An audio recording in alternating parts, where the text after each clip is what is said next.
आज के वीडियो में शुक्रवार व्रत की कथा सुनते हैं।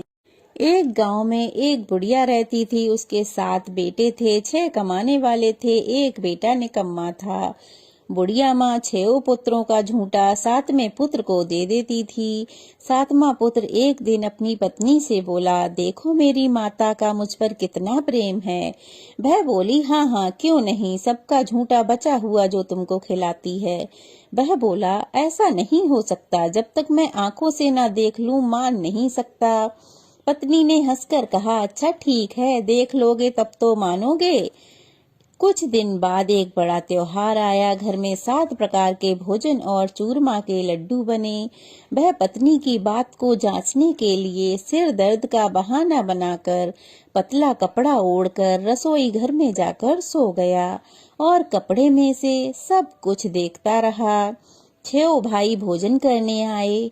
उसने देखा माँ ने उनके लिए सुंदर सुंदर आसन बिछाए हैं, 7 प्रकार की रसोई परोसी है और आग्रह करके उन्हें भोजन कराती रही।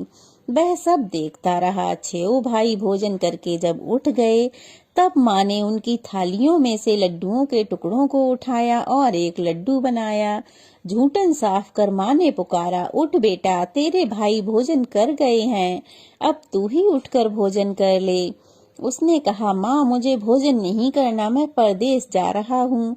माँ ने कहा, कल जाना हो तो आज ही चला जा। वह बोला, हाँ हाँ आज ही जा रहा हूँ। यह कहकर वह घर से निकल गया। चलते समय उसे अपनी पत्नी की याद आई। वह गौशाला में कंडे थाप रही थी। वहां जाकर वह बोला, मेरे पास तो कुछ नहीं है तुम्हें देने को, यह अंगूठी है सो ले लो और अपनी कोई निशानी मुझे दे दो। वह बोली, मेरे पास क्या है, यह गोबर भरा हाथ है। यह कहकर उसकी पत्नी ने उसकी पीठ पर गोबर के हाथ की थाप मार दी। अब वह चल दिया। चलते चलते दूर देश में पहुंचा। वहां एक साहूकार की दुकान थी।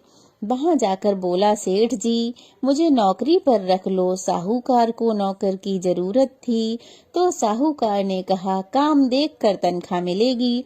उसने कहा, सेठ जी जैसा आप ठीक समझो। अब क्या था, उसे साहूकार के यहाँ नौकरी मिल गई। वह वहाँ दिन रात काम करने लगा। कुछ दिन में दुकान का लेन देन, हिसाब किताब, ग्राहकों को माल बेचना, सारा काम करने लगा। साहूकार के 7-8 नौकर थे। वे सब चक्कर खाने लगे, लेकिन उसने अपने लगन और परिश्रम और ईमानदारी से सभी को पीछे छोड़ दिया। उसे अपने किए का फल मिला। सेठ ने भी उसे आधे मुनाफे का साझीदार बना लिया। परिश्रम करते करते 12 बरस में ही वह नगर का नामी सेठ बन गया और उसका सेठ सारा कारोबार उस पर छोड़कर बाहर चला गया। इधर उसकी पत्नी पर क्या बीती वह भी सुनो। सास ससुर उसे दुख देने लगे। गृहस्थी का सारा काम करवाकर उसे लकड़ी लेने जंगल भेजते। इस बीच घर की रोटियों के आटे से जो भूसी निकलती उसकी रोटी बनाकर रख दी जाती और फूटे नारियल के नरेली में पानी रख दिया जाता। इस तरह दिन बीतते रहे। एक दिन वह जंगल से लकड़ी काटकर लौट रही थी कि उसे रास्ते में कुछ स्त्रियां संतोषी माता का व्रत करती दिखाई दी। वह वहां खड़ी होकर पूछने लगी, बहनों यह तुम किस देवता का व्रत करती हो और इसके करने से क्या फल मिलता है? इस व्रत के करने की विधि क्या है? यदि तुम अपने इस व्रत का विधान मुझे समझाकर कहोगी तो मैं तुम्हारा बड़ा एहसान मानूंगी। तब उनमें से एक स्त्री बोली, सुनो यह संतोषी माता का व्रत है। इसके करने से निर्धनता दरिद्रता का नाश होता है, लक्ष्मी आती है, मन की चिंताएं दूर होती हैं, मन को प्रसन्नता और शांति मिलती है। निपुति को पुत्र मिलता है, प्रीतम बाहर गया हो तो वह शीघ्र ही घर आता है, कुंवारी कन्या को मनपसंद वर मिलता है, चलता मुकद्दमा खत्म हो जाता है, कलह कलेश की निवृत्ति होती है, मुख शांति होती है, घर में धन जमा होता है, जायदाद का लाभ होता है तथा अन्य जो कोई भी मनोकामना हो वो सब संतोषी माता की कृपा से निसंदेह ही पूरी हो जाती है। अब वह पूछने लगी, यह व्रत कैसे किया जाता है, यह भी बताओ तो बड़ी कृपा होगी। वह स्त्री कहने लगी, बिना परेशानी और श्रद्धा प्रेम से जितना बन सके प्रसाद बना लें।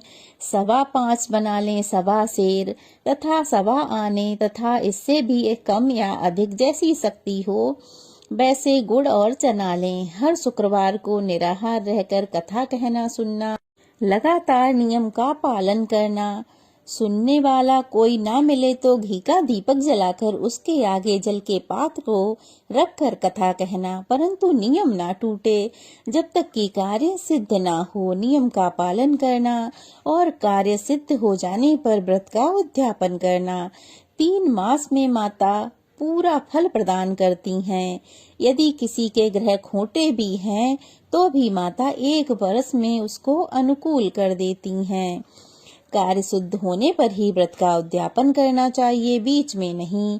उद्यापन में 2.5 सेर आटे का खाजा तथा इसी अनुसार खीर तथा चने का साग बनाना, 8 बच्चों को भोजन कराना, जहाँ तक मिले देवर जेठ भाई बंधु कुटुंब के लड़के लेना, ना मिले तो रिश्तेदार और पड़ोसियों के लड़के बुलाना, उन्हें भोजन कराना, यथाशक्ति दक्षिणा दे माता का नियम पूरा करना। ध्यान रखना कि उस दिन घर में कोई खटाई ना खाए। यह सुनकर वह वहां से चल दी। रास्ते में लकड़ी के बोझ को बेच दिया और उन पैसों से गुड़ चना ले माता के व्रत की तैयारी करने लगी। रास्ते में संतोषी माता के मंदिर में जा माता के चरणों में लौटने लगी, विनती करने लगी, माँ मैं दीन हूँ, निपट हूँ, मूर्ख हूँ, व्रत के नियम कुछ नहीं जानती, मैं बहुत दुखी हूँ। हे माता मेरा दुख दूर करो, मैं तुम्हारी शरण में हूँ।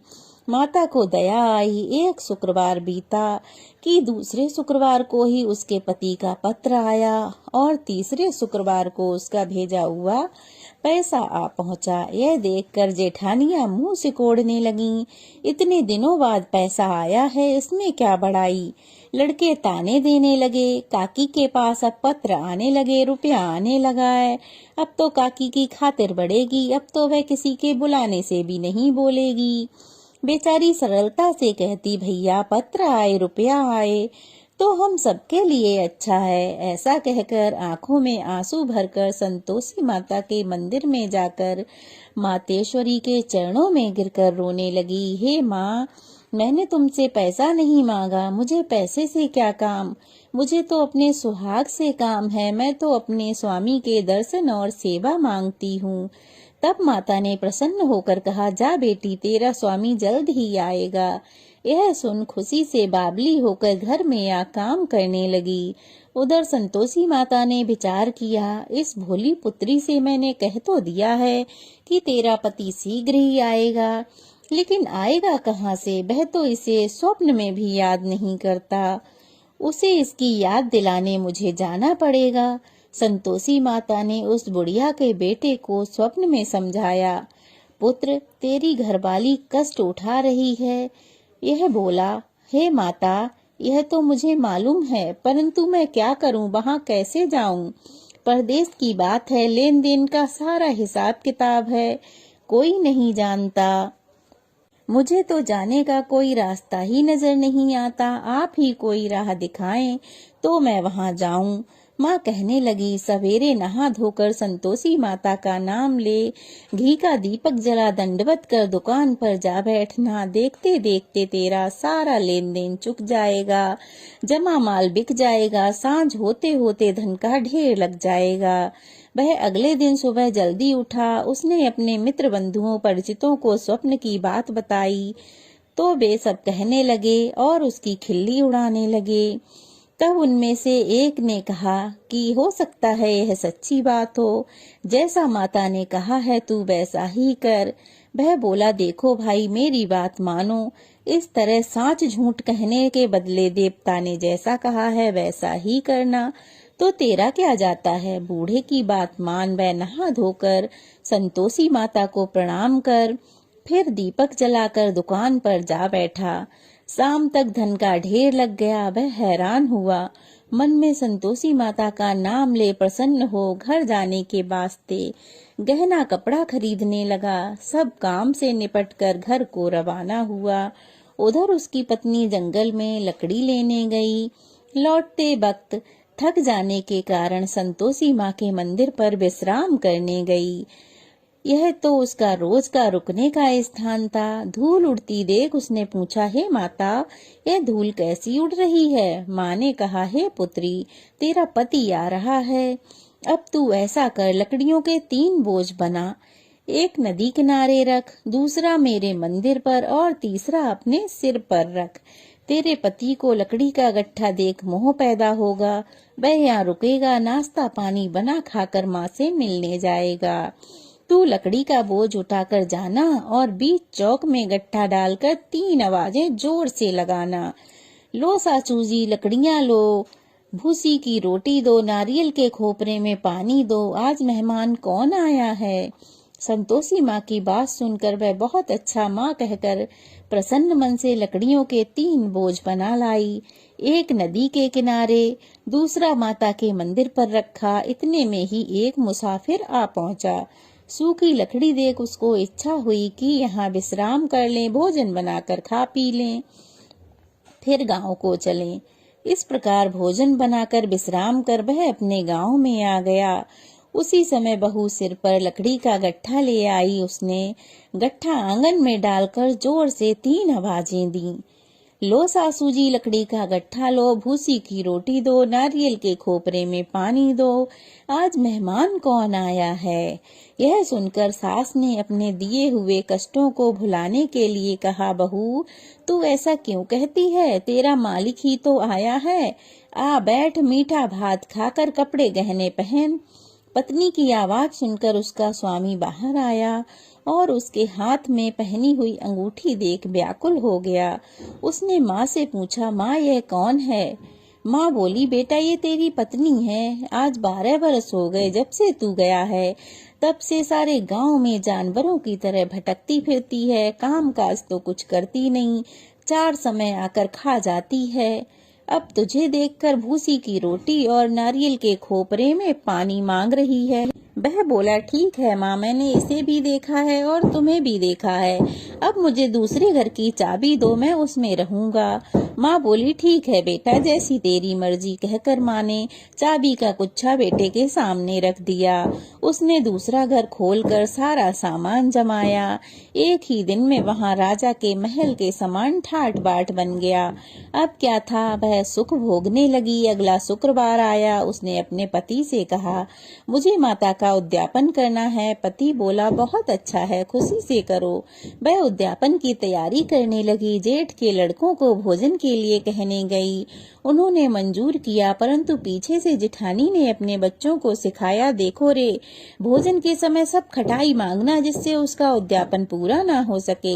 लड़के भोजन करने आए। खीर तो पेट भर कर खाई, परंतु याद आते ही कहने लगे, हमें कुछ खटाई खाने को दो, खीर खाना हमें नहीं भाता, देखकर अरुचि होती है। लड़के उठ खड़े हुए, बोले, पैसे लाओ। भोली बहू कुछ जानती ना थी, सो उसने उन्हें पैसे दे दिए। लड़कों ने बाजार जाकर उन पैसों से इमली खरीद कर खाई। यह देखकर बहू पर माताजी ने कोप किया। राजा के दूत उसके पति को पकड़कर ले गए। उसके पति को पुलिस के सिपाही ले गए तो भाई भाभी झूठी बातें करने लगे। हमेशा लूट खसोट कर इसने यह धन इकट्ठा किया है। राजा के सिपाहियों ने उसे पकड़ लिया। अब जेल में पिटाई होने पर सब पता चल जाएगा। पत्नी यह बात सुन नहीं सकी और रोती हुई माताजी के मंदिर में गई। वह कहने लगी कि माँ, यह तुमने क्या किया, मुझे क्यों रुलाया? माँ बोली, बेटी, तुमने उद्यापन कर दिया और व्रत भी बिगाड़ दिया, इतनी जल्दी तुम सारी बातें भूल गईं। वह कहने लगी, मैं माँ भूली तो नहीं हूँ, ना ही कोई पाप किया है। लड़कों ने मुझे भुला दिया और मैंने भूलकर उन्हें पैसे दे दिए, मुझे माफ कर दो माँ। माँ बोली, क्या कोई ऐसे भूल हो सकती है? ऐसे भूल की जाती है? वह बोली, माँ मुझे माफ कर दो, मैं तुम्हारा उद्यापन फिर से करूंगी। माँ बोली, अब कोई भूल ना करना। वह बोली, अब कोई भूल नहीं होगी। माँ अब बताओ कि वह कैसे आएंगे? माँ बोली, जाओ बेटी, रास्ते में तुम्हें तुम्हारा पति आता हुआ मिलेगा। वह वहां से चली गई और रास्ते में उसे उसका पति मिल गया। उसने अपने पति से पूछा, तुम कहाँ गए थे? तब वह कहने लगा, उसने बहुत सा धन कमाया था, इसीलिए राजा चाहता था कि मैं उसका कर चुकाऊं, तो मैं वही कर चुकाने चला गया था। वह बहुत खुश होकर बोली, अच्छा अब घर चलते हैं। वे घर चले आए। कुछ दिन बाद फिर शुक्रवार आया। उसने अपने पति से कहा, मैं एक बार फिर माताजी का उद्यापन करना चाहती हूँ। पति ने कहा, बहुत अच्छा है, कर दो। वह फिर अपने जेठ के बेटों को बुलाने गई। जेठानियों ने उसे ताना मारा और बेटों को सीख देने लगी, तुम सब लोग शुरू में ही खट्टी चीज मांगते रहना। लड़के कहने लगे, हमें खीर खाना अच्छा नहीं लगता, हमें बहुत बेचैनी होती है, हमें कुछ खट्टा खाने को दो।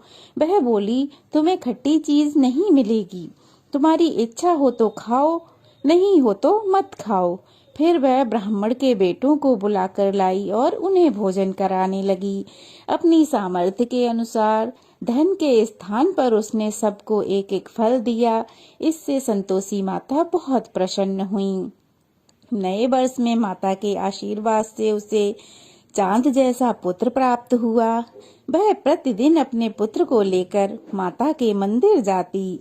माता ने सोचा, वह तो प्रतिदिन आती है, आज क्यों न मैं इसी बहाने इसके घर जाकर देखती हूँ, उसके दर्शन करती हूँ।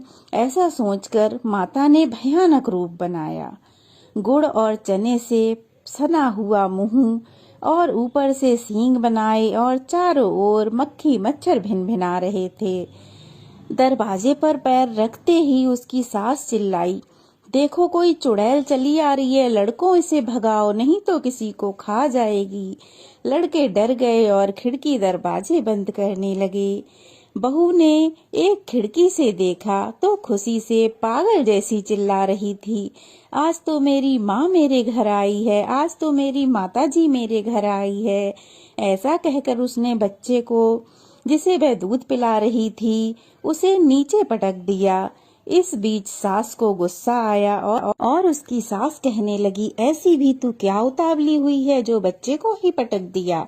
इतने में माँ के प्रताप से लड़के ही लड़के नजर आने लगे। वह बोली, माँ मैं जिनका व्रत करती हूँ वह यही संतोषी माता हैं। अब तो सबने माता जी के चरण पकड़ लिए और विनती करने लगे, हे माता हम मूर्ख हैं, अज्ञानी हैं, पापी हैं, तुम्हारे व्रत की विधि हम नहीं जानते, व्रत भंग करके हमने बहुत बड़ा अपराध किया है, आप तो जगत की माता हो, हमारे अपराध को क्षमा करो। इस प्रकार माता प्रसन्न हुई। बहू को प्रसन्न होकर ऐसा सुंदर फल दिया, वैसा ही हे माता सबको फल देना। जो इस कथा को पढ़े अथवा सुने उसके सब कार्य सिद्ध करना, और जैसा बहू को फल दिया वैसा ही कथा पढ़ने सुनने वाले को सबको देना। तो यह थी संतोषी माता की व्रत कथा, शुक्रवार को पढ़े जाने वाली व्रत कथा। कैसी लगी कमेंट बॉक्स में जरूर बताइएगा। अच्छी लगी हो तो वीडियो को लाइक करके शेयर कीजिएगा। जय माता दी कमेंट्स बॉक्स में लिखिएगा, और अगर नए हैं तो प्लीज चैनल को सब्सक्राइब कीजिएगा। जय माता दी।